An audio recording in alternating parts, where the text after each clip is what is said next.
자, 오늘은 에스라 5장 전체를 설교하겠습니다. 자, 오늘 본문 앞에 에스라 4장에서 이스라엘 자손들은 대적들의 방해에 부딪혀서 성전 공사를 중단하게 되었습니다. 이 대적자들은 사마리아에서 내려온 자들로서 옛적에 아시리아 왕이 사마리아 지역으로 이주시켰던 이방인들과 그 땅에 남아있던 이스라엘 자손 간에 섞여서 태어난 혼혈민족이었습니다.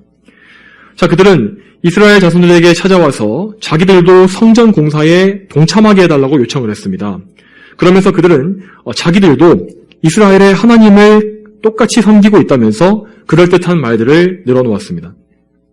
그러나 그들은 남유다의 후예들과 같이 한 분 하나님만을 섬기는 자들이 아니었습니다. 그들은 사마리아 땅에 들어왔던 온갖 우상들을 섬기면서 동시에 하나님을 그중 하나의 신으로 그렇게 섬기고 있었던 것입니다. 그 사실을 익히 알고 있었던 이스라엘의 족장들은 그들의 요청을 단칼에 거절했는데 이때부터 사마리아인들은 집요하게 이스라엘의 성전 공사를 방해하기 시작했습니다.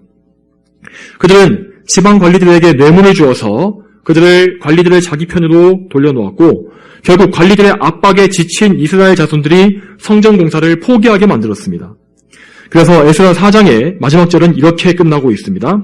이렇게 해서 예루살렘에 있는 하나님의 전 공사가 페르시아 왕 다리우스의 통치 제2년까지 중단되었다. 페르시아의 고레스 2세 때 시작했던 공사가 다리우스 1세 제2년까지 중단되었다는 것인데, 자, 이 기간은 학자마다 연대 계산이 조금씩 다르지만은 가장 적게 잡아도 무려 14년이나 되는 긴 시간이었습니다. 이스라엘 백성이 그 14년이라는 기간 동안 성전 공사를 중단해 놓고서 절기를 지키거나 제사를 매일 드렸는지는 알 수 없습니다. 그렇지만 그들은 다시금 옛적의 그 두려움과 불신앙과 또한 태만함에 빠져서 하나님께서 명령하신 이 거룩한 사역을 등한히 하게 된 것입니다. 그런데 여러분, 이 14년이라는 시간이 얼마나 긴 시간입니까? 분명히 대부분의 이스라엘 백성들은 성전 공사에 대해서는 거의 다 잊어버리고 말았을 것입니다.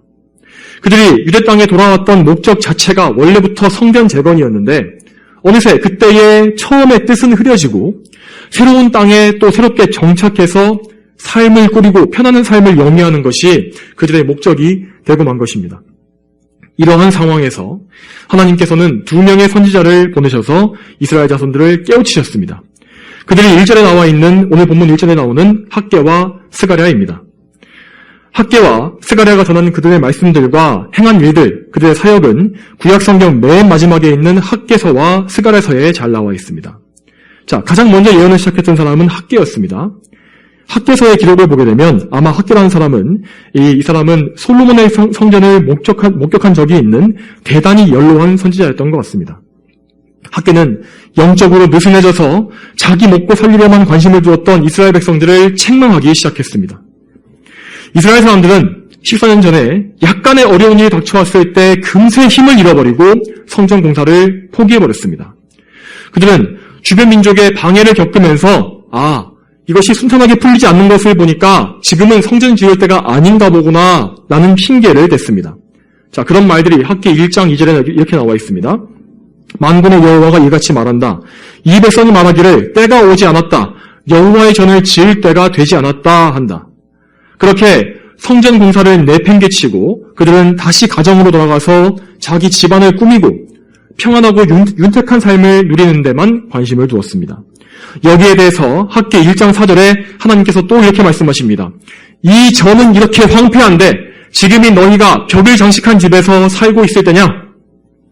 또한 이스라엘 자손들은 14년이라는 기간 동안 나름대로는 열심히 살면서 생계를 꾸리고 부를 쌓기 위해서 애를 썼습니다. 그러나 정작 그들은 일한 만큼 거두지를 못했고 마치 구멍난 주머니에 돈을 계속 넣는 것처럼 모든 것이 다 새어나가 버리는 것을 보게 되었다고 합니다.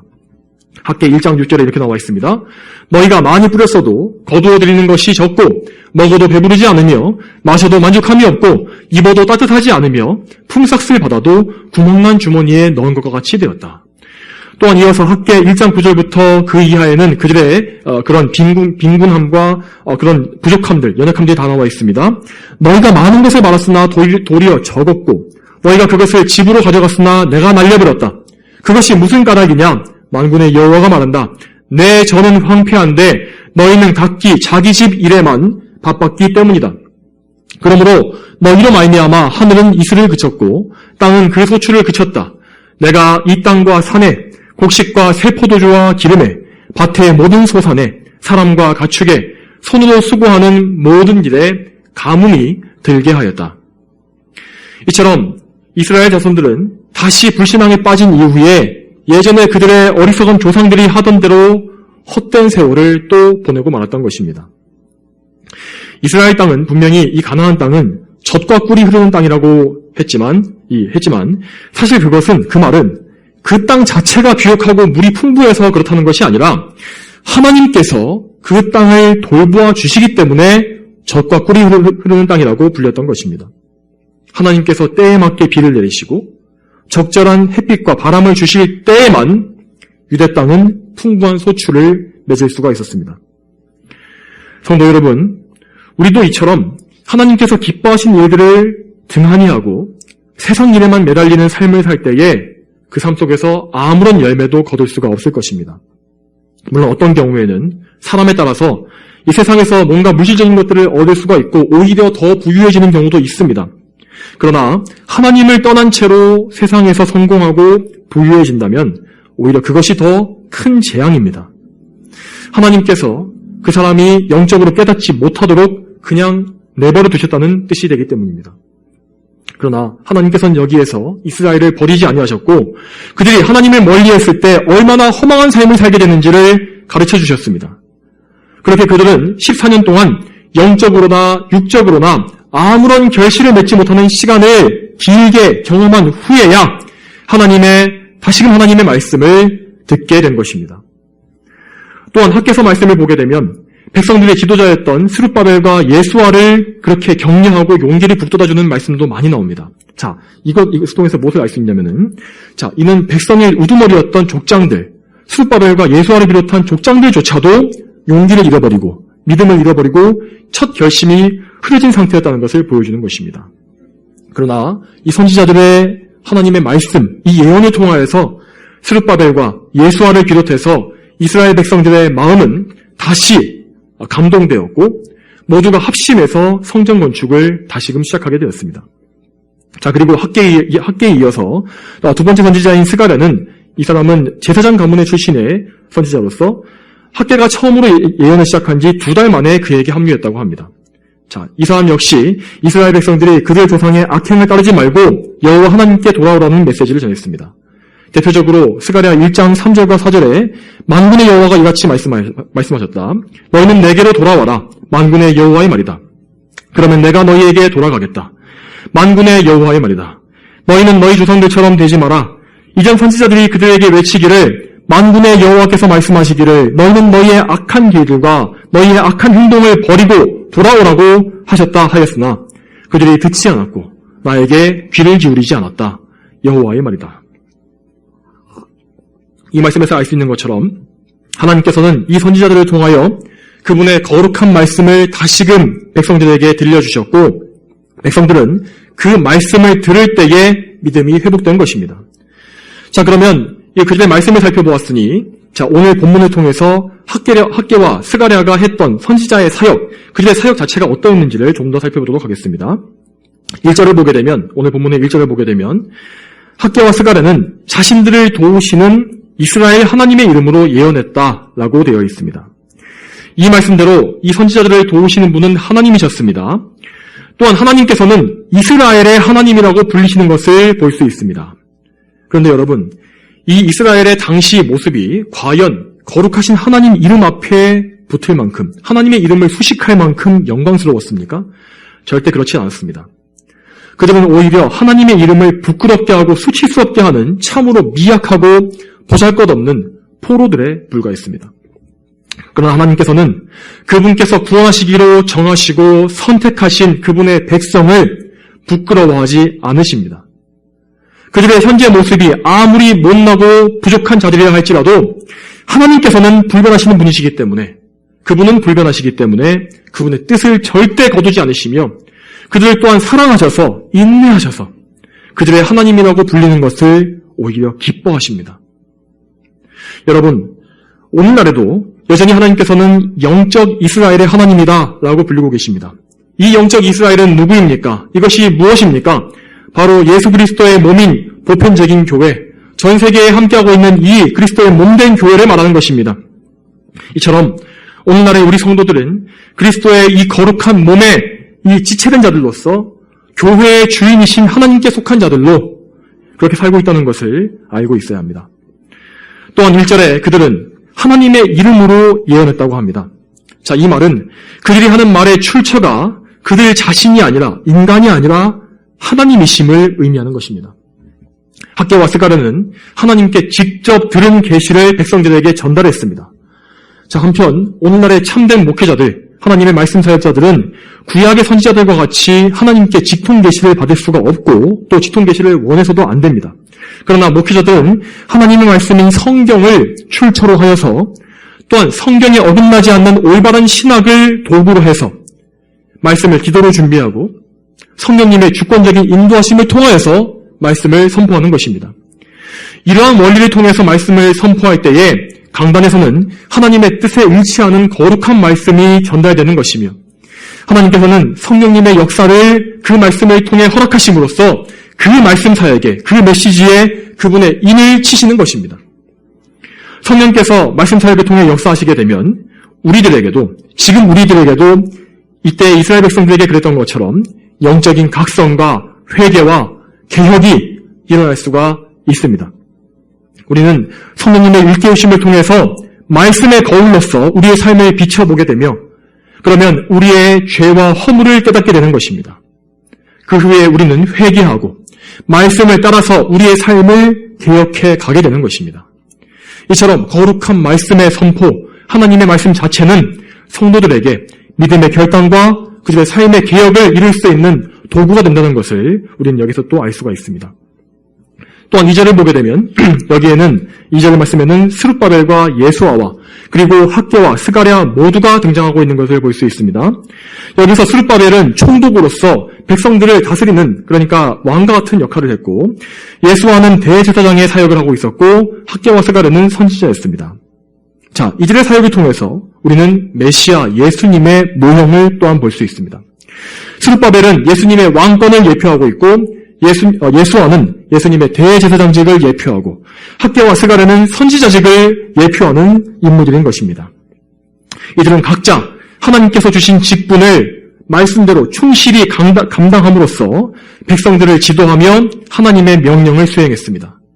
이들은 죄인이었기 때문에 비록 불완전하지만 신실한 직분자들로서 각기 그리스도의 사역을 미리 보여주는 그런 거룩한 역할을 구약에서 감당한 것입니다. 그들이 각각 담당했던, 이렇게 나뉘어 있었던 세 직분은 전능한 중보자이신 예수 그리스도 안에서 한 개로 하나로 합쳐지게 되었습니다. 예수님께서는 대제사장과 선지자와 왕으로서 그분의 몸된 교회와 각 성도들을 다스리시고 인도하시는 사역을 영원히 담당하고 계십니다. 이제 3절로 가게 되면 강 건너편의 총독 다뜨네와 스달보스네와 그 동료들이 이스라엘 자손들에게 왔다고 기록되어 있습니다. 자, 이들은 4장 초반에 나오고 있는 사마리아인들과는 다른 사람들로서 그 인종이나 출신을 알 수는 없습니다. 이 다뜨네라는 사람의 직함은 강 건너편의 총독이라고 하였습니다. 그러니까 그는 요단강 건너편의 모든 지역을 총괄하는 페르시아의 총독으로 세워진 고위 관리였습니다. 자, 물론 스룹바벨도 총독이긴 했지만 그는 유다 땅만을, 이 좁은 권역만을 관리하는 총독이었기 때문에 그는 분명히 다뜨네보다 하급자의 위치에 있었던 것입니다. 그리고 또 나오는 스달보스네는 이 총독 다뜨네의 서기관이나 비서였던 것으로 보입니다. 아무튼 이 당시에 총독들은 이 페르시아 왕의 눈과 같은 역할을 했습니다. 관찰자, 눈과 같은 그런 역할을 한 것입니다. 그래서 그들은 자신의 관할 지역을 순찰하다가 조금이라도 이상한 것이 발견되면 왕에게 보고해서 처분하는 대단히 무섭고 큰 권력을 가진 자들이었습니다. 그래서 다뜨네 역시 시찰 도중에 예루살렘 성전 공사가 이루어지고 있는 것을 발견하고서 이에 대해서 이스라엘 족장들에게 여러 가지를 조사한 것입니다. 그런데 본문에서 보면 알 수 있지만 다뜨네는 이스라엘 자손들에게 적대적인 말이나 행동을 하지 않았고 다만 그들의 공사가 공식적으로 허가된 것인지 아닌지를 다리오 왕에게 확인하는 절차만 거치고 있습니다. 자, 여기서부터 이어지는 모든 말씀들에서 우리는 하나님께서 참으로 오묘한 섭리로 사람의 마음과 역사적인 상황 전반을 다 인도하셔서 성전 재건을 도와주시는 것을, 인도하시는 것을 발견할 수가 있습니다. 자, 이어서 5절 말씀에 하나님께서 유다 장로들을 돌보셨으므로 라고 되어 있는 구절이 있습니다. 이것을 원어로 보게 되면 하나님의 눈이 유다 장로들에게 있었다라는 의미가 됩니다.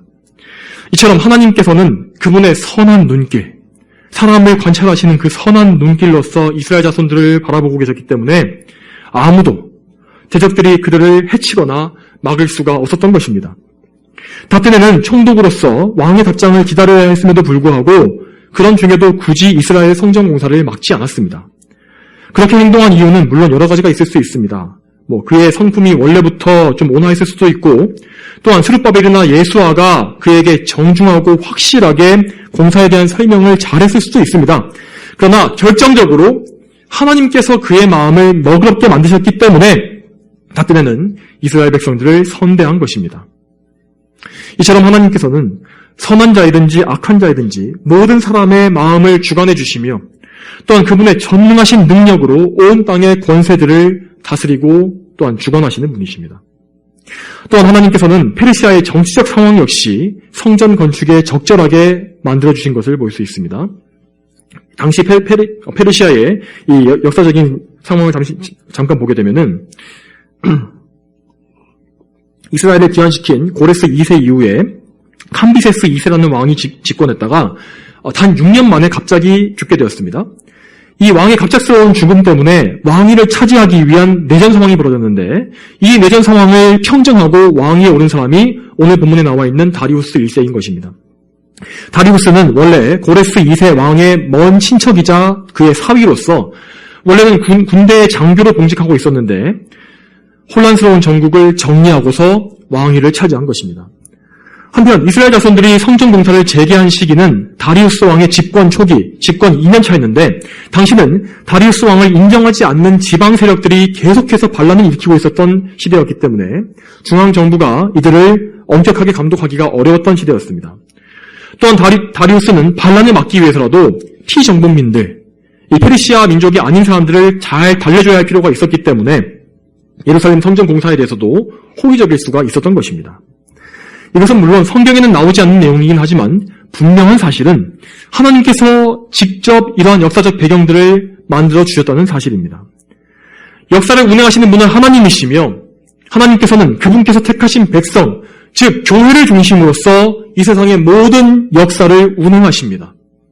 그러므로 우리는 신앙생활을 하는 가운데 마주치게 되는 모든 세상의 장애물들, 교회를 막아서고 사역을 방해하고 우리를 박해하는 모든 장애물들에 대해서 하나님께 기도하고 그분께서 이 모든 것을 다 섭리로서 해결하실 수 있다라는 믿음을 가지고 그분께 의지할 수가 있는 것입니다.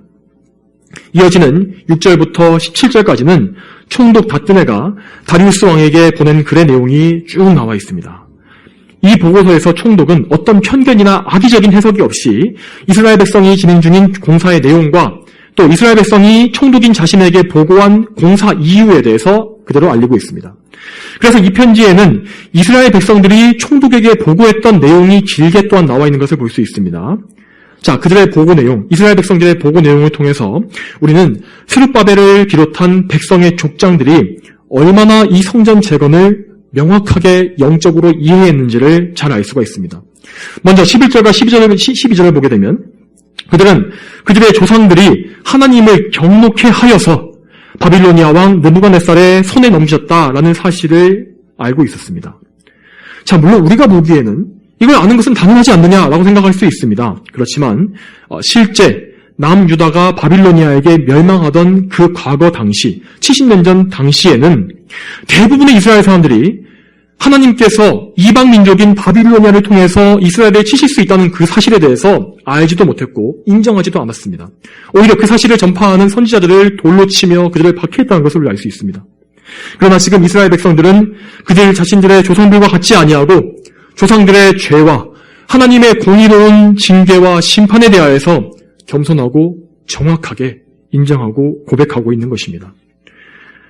또한 13절에 그들은 고레스의 칙령으로 성전 재건이 시작되었다는 사실을 인정함으로써 지배하고 있는 이방 왕의 권세를 겸손하게 인정하고 있습니다.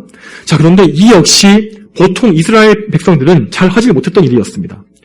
이스라엘 백성들은 늘 민족적인 교만함, 그들의 어떤 영적인 그런 선민으로서의 직위뿐만 아니라 어떤 정말 이방인들을 깔보고 멸시하는 그런 민족적인 우월의식에 가득 차서 자신들을 지배하는 높은 권세에 대해서도 항상 대놓고 무시해왔기 때문입니다.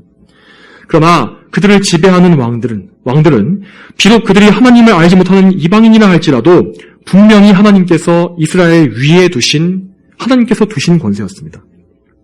이스라엘 백성들은 현재 이 사실을 인정했기 때문에 총독에게 정확한 보고를 할 수가 있었고, 이는 총독과 왕의 호의를 받을 수 있는 이유 중에 하나가 되었습니다.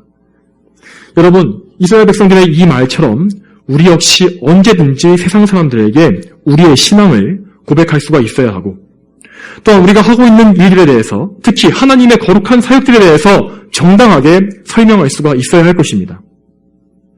우리가 하나님의 일을 행할 때 우리는 세상 사람들에게 주눅들 필요는 없습니다. 또한 우리는 우리의 신앙을 담대하게 고백할 수 있어야 합니다. 또한 세상의 권세와 법에 있어서는 물론 하나님의 법에 어긋나는 세상 권세에는 따르지 말아야 하겠지만 하나님 말씀에 합치하는 그분께서 세우신 정당한 권세에는 또한 우리가 복종함으로써 세상 사람들이 우리를 비난할 만한 그런 빌미를 주지 말아야 하는 것입니다. 이스라엘 백성들은 선지자를 통하여서 마음이 감동되어서 그 마음과 생각이 하나님께 집중되었고 성령으로 충만했기 때문에 올바른 지식과 담대한 확신과 성령의 충만함으로 말하고 행동할 수가 있었던 것입니다. 그래서 그들은 영적으로 가장 좋은 상태에 있었다고 말할 수가 있습니다. 우리 역시 이처럼 언제나 기도와 하나님의 말씀으로 깨어서 항상 하나님을 우리 곁에 가까이 모심으로써 이러한 좋은 영적 상태를 유지할 수 있게 힘써야 할 것입니다. 자, 여러분, 그러면 우리는 오늘 본문 말씀에서 어떤 교훈을 또 얻을 수 있을까요? 첫째로 우리는 우리 주변의 상황에 휘둘리지 말고 하나님의 말씀에만 집중해야 한다는 교훈을 배울 수가 있을 것입니다. 이스라엘 백성들이 이전에 14년 전에 낙심하여서 무너진 이유는 그들을 둘러싼 상황에 억눌려 버렸기 때문입니다. 에스라 4장에 나오는 사마리아의 대적들은 이미 그 지역에 먼저 오랫동안 살면서 세력을 형성하고 있었고, 그래서 페르시아 관리들의 권력을 효과적으로 이용하는 방법을 알고 있었습니다. 이스라엘 자손들은 자신들이 이 페르시아 왕인 고레스 왕이 이 조서만 갖고 있으면, 이 명령서만 갖고 있으면 모든 것이 잘 될 것이라고 생각했던 것 같습니다. 그렇지만 고레스의 실질적인 권세는 제국의 변방까지 미치지 못했던 것입니다. 또한 이스라엘 백성들은 바벨론과 페르시아의 도시에서 안락한 삶을 누리던 사람들이었기 때문에 예루살렘에 황폐화된 그 땅의 척박한 환경 역시 그들을 낙심하게 만들었을 것입니다. 그렇게 대적들의 방해와 환경의 어려움 속에서 그들은 성전 재건을 놓아버리고 말았습니다. 여러분, 우리 역시 얼마든지 이런 상황을 겪을 수가 있습니다. 우리 영적 대적들은 우리를 영적으로 또 심리적으로 압박하며 우리가 받은 은혜들이 보잘것없게 보이도록 만들기도 합니다. 이럴 때 우리는 정말 하나님께서 우리와 함께 계시는가 하는 의문을 품기도 하고, 그렇게 되면 우리는 이스라엘 백성들처럼 손에 힘이 풀리게 되고 영적으로 낙담하게 되는 것입니다. 그러나 여러분, 어떠한 상황에도 두려워하지 마십시오. 우리가 의지해야 할 분은 오직 하나님 한 분이시고 우리는 그분의 말씀을 들어야 합니다. 여러분, 오늘 본문에서 이스라엘 백성이 어떻게 다시금 새 힘을 얻게 되었는지를 잘 기억하시기 바랍니다. 그들은 하나님의 거룩한 말씀을 들음으로써 용기와 새 힘을 얻었습니다. 이와 같이 우리는 항상 강단에서 선포되는 하나님의 말씀에 귀를 기울여야 합니다. 혹시 여러분 중에서 또 영상을 통해서 이 말씀을 듣고 계시는 분들 중에서 혹시 하나님께서 우리와 함께 하시는지 의심스러우신 분들이 계십니까? 혹 여러분이 속한 교회 중에서 이 교회에서 하나님의 영광이 떠난 것은 아닌가 하는 그런 낙심의 마음이 드는 분이 계십니까? 그렇다면 여러분의 강단에서 선포되는 말씀이 하나님의 뜻과 이 거룩한 하나님의 계시된 말씀과 일치하는지를 자세히 살펴보시고 생각해 보시기 바랍니다. 만약 여러분이 듣는 이 말씀에서 사람의 생각이 아니라 하나님의 영광스러운 그 뜻이 드러나게 되고 하나님의 주권과 그분의 복음이 높여지고 있다면 하나님께서 여러분과 함께 계심을 의심하실 필요가 없는 것입니다. 왜냐하면 신실하신 하나님께서는 그분의 참된 말씀에 인치심으로써 그 거룩한 말씀이 땅에 떨어지고 몰당하지 않도록 내버려두지 않으실 것이기 때문입니다. 그러므로 다시 힘을 내시고 주님의 몸된 교회를 위하여 더욱더 담대하시기를 바랍니다. 교회와 사역을 위해서 힘써 기도하며 주변에 낙심한 형제들이 있다면 그들을 격려하고 위로해 주십시오. 또한 언제나 그리스도께 순종하는 삶을 항상 사시며 또한 주변 사람들에게 생명의 복음을 전파하는 이 일에도 계속해서 힘쓰시기를 바랍니다. 하나님께서는 그분을 의뢰하고 신뢰하는 자를 결코 떠나지 아니하시며 그분의 빛을 그들에게서 거두지 아니하십니다. 그분의 선하심과 신실하심, 변치 않으시는 그 성품을 항상 여러분 기억하시길 바랍니다. 또한 우리는 오늘 말씀을 통하여서 하나님의 책망과 징계를 두려워하지 말아야 할 것을 또한 배울 수 있습니다. 오늘 본문에 나온 선지자들은 먼저는 이스라엘 백성들의 나태함과 죄악을 정말 신랄하게 지적하고 책망했습니다.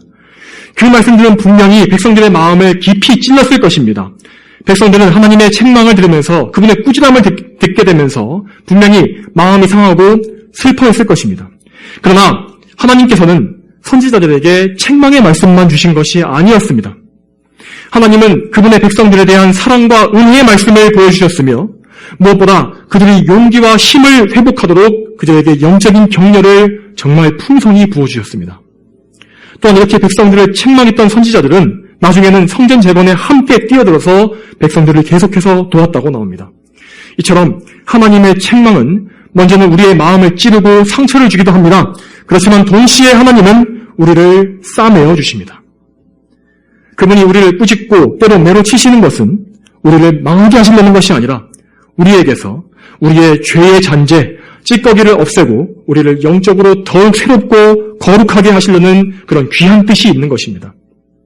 하나님께서는 항상 선하시며 우리에게 좋은 것만을 주시는 의로운 아버지이십니다. 그러므로 내가 지금 하나님께 책망받고 있구나, 징계받고 있구나 라는 생각이 드신다면 오히려 여러분 기뻐하시고 즐거워하십시오. 하나님께서 여러분을 자녀로 대한다는 사실이 지금 증명되고 있는 것이기 때문입니다. 우리는 하나님의 사랑에 감사하며 회개하고 마음을 돌이켜서 선한 일에 더욱더 열심을 내야 합니다. 그렇게 하면 하나님께서는 우리를 크게 기뻐하시며 우리가 하나님 섬기는 일을 앞으로 더욱더 잘할 수 있도록 더 큰 능력과 은혜를 베풀어 주실 것입니다.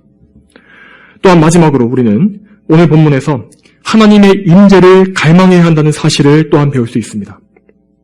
여러분, 이스라엘 성전, 이 거룩한 예루살렘의 성전은 하나님께서 그분의 백성 가운데 계신다는 사실을 보여주는 증거였습니다.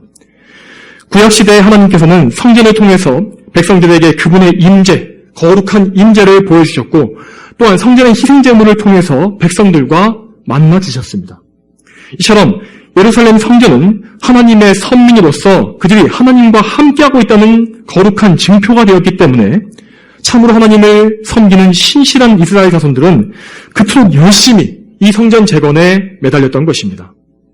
한편 신약시대에 살고 있는 우리에게 성전은 이 눈에 보이는 이 교회와 동료가 아닙니다. 눈에 보이는 교회와 예배당은 물론 귀하고 거룩한 장소입니다. 그렇지만 예배당 건물 자체가 성전이거나 또한 보편적인 교회 그 자체인 것은 아닙니다. 오늘날 우리에게 하나님의 임재는 임마누엘이신 예수 그리스도와 보혜사 성령님을 통해서 드러나게 됩니다. 우리 각 성도가 거룩한 하나님의 성전으로서 성령께서 항상 거하시는 성전이 된 것입니다. 구약의 이스라엘 백성들이 제사장을 통해서 희생제물로 하나님께 나아갔듯이 우리는 예수 그리스도께서 단번에 자신을 드리신 희생제사를 통하여서 하나님께 직접 나아갑니다. 그러므로 우리는 시간과 장소에 구애받지 않고 언제 어디서든 그리스도 예수님을 통하여 하나님께 나아갈 수 있으며 또한 성령 하나님을 통하여서 하나님의 임재와 항상 그분이 동행하신다는 사실을 경험할 수가 있습니다. 하나님께서는 그분의 백성인 우리 성도들이 항상 하나님을 가까이 하기를 원하시고 또한 그분 앞에 담대히 나아갈 믿음을 굳게 붙잡기를 원하십니다. 우리는 이런 하나님의 뜻을 깨닫고 항상 예수 그리스도의 대속에 의지하여서 죄를 끊어버려야 합니다. 여러분, 우리 안에 있는 이 내재해 있는 죄성, 이것이 날뛰도록 방치해서 우리 삶 속에서 죄악이 번성하게 하지 마시길 바랍니다.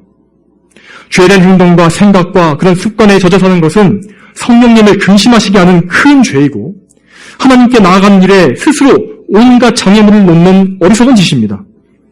하나님께서는 그분의 소유인 귀한 성도들이 죄에 빠져서 영적 나태함과 어두움에 머무는 것을 결코 오래 내버려 두지 않으실 것이고 의로운 아버지로서 반드시 사랑의 채찍을 드시고 우리에게 가까이 오실 것입니다.